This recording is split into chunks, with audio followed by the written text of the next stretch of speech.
हिमाचल पथ परिवहन निगम ने 50 साल का सफर पूरा कर लिया है। 1974 से अपना सफर शुरू करने वाली एचआरटीसी ने 2 अक्टूबर को 50 वर्ष का सफर पूरा कर चुकी है। इस मौके पर एचआरटीसी ने आज शिमला में स्वर्ण जयंती समारोह मनाया, जिसमें मुख्यमंत्री सुखविंदर सिंह सुक्खू मुख्य अतिथि के रूप में शामिल हुए। मुख्यमंत्री ने एचआरटीसी कर्मियों के लिए डीए ओवरटाइम, मेडिकल बिल भुगतान सहित दीपावली के कई तोहफे दिए।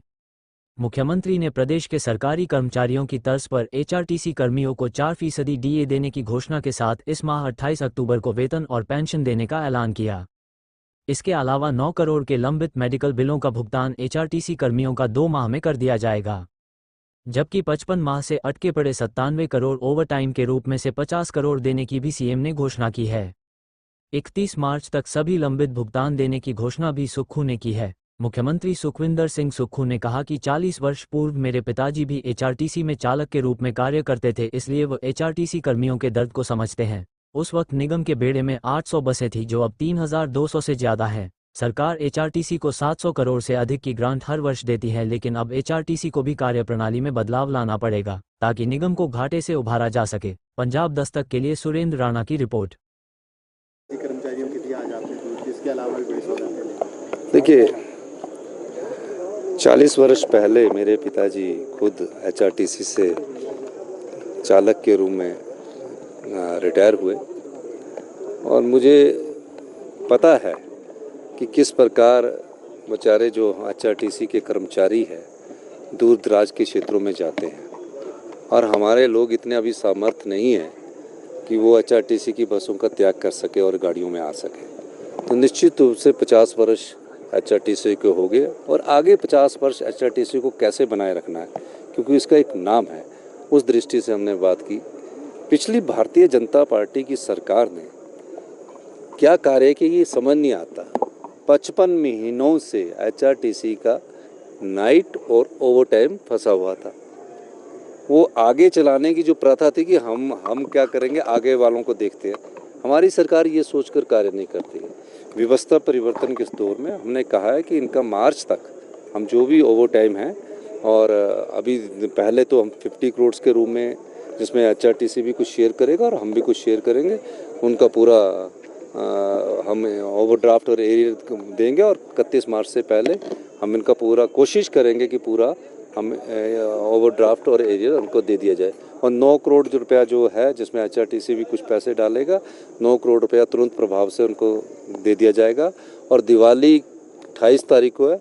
मैं कल परसों मंडे के और भी विभागों की जो दिवाली से पहले कुछ अनाउंसमेंट करनी हो, मैं उनको करूँगा, और निश्चित तौर पर दिवाली से पहले सभी को पे मिलनी चाहिए। तो 28 तारीख को सभी को पे मिले, इस दृष्टि से मैंने आज एचआरटीसी के सरकारी कर्मचारियों को पे देने की घोषणा की है, ताकि उनको वो दिवाली खुश से मिल सके, क्योंकि एक हमारा बहुत बड़ा त्यौहार है और इस त्यौहार में वो अपने जीवन खुशमय बना सके। यही मैं कहना चाहता हूँ। ग्रीन एनर्जी की बात की। देखिए, मैंने कहा है कि एचआरटीसी को हम 1500 बसेस ग्रीन एनर्जी के रूप में देंगे। 297 करोड़ रुपया हमने एचआरटीसी को इलेक्ट्रिकल बसेस 327 खरीदने के लिए दे दिया है। 500 बसों का हम कंफर्ट लेटर और दे रहे हैं। 500 के बाद 500 बसों का हम हाइड्रोजन की टेक्नोलॉजी भी डेवलप हो रही है, उसमें देंगे, और बाकी जो बसें हैं उनका इलेक्ट्रिकल के लिए देंगे। तो 1500 बसें हम देंगे।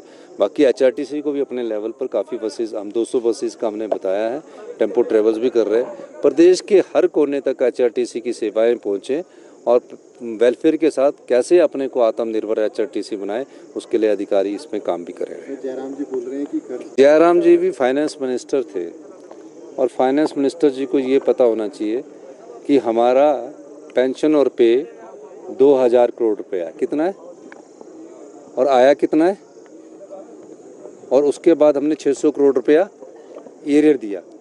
जो हमारा सेंट्रल स्टेट टैक्सेस का शेयर जो है जीएसटी का, वो 1400 करोड़ रुपये आया, और पेंशन पे कितनी है 2000 करोड़। तो 600 करोड़ वो भी तो हमने इंतजाम किया, और 600 करोड़ जो डीए दिया वो 2600, वो भी इंतजाम किया 1200, और 200 करोड़ रुपया जो हमने एरियर जो परसेंटेज वाइज दिया वो इंतजाम किया, और जो क्लास 4 के कर्मचारी थे उनको 20,000 से।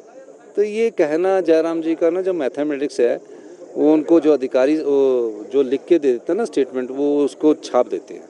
वो चाहे मंडी में हो तो उनको थोड़ा इस मामले में ये नहीं कहना चाहिए कि सेंटर की, वो हमारा अधिकार है। उनके समय भी आता था, हमारे समय भी आ रहा है।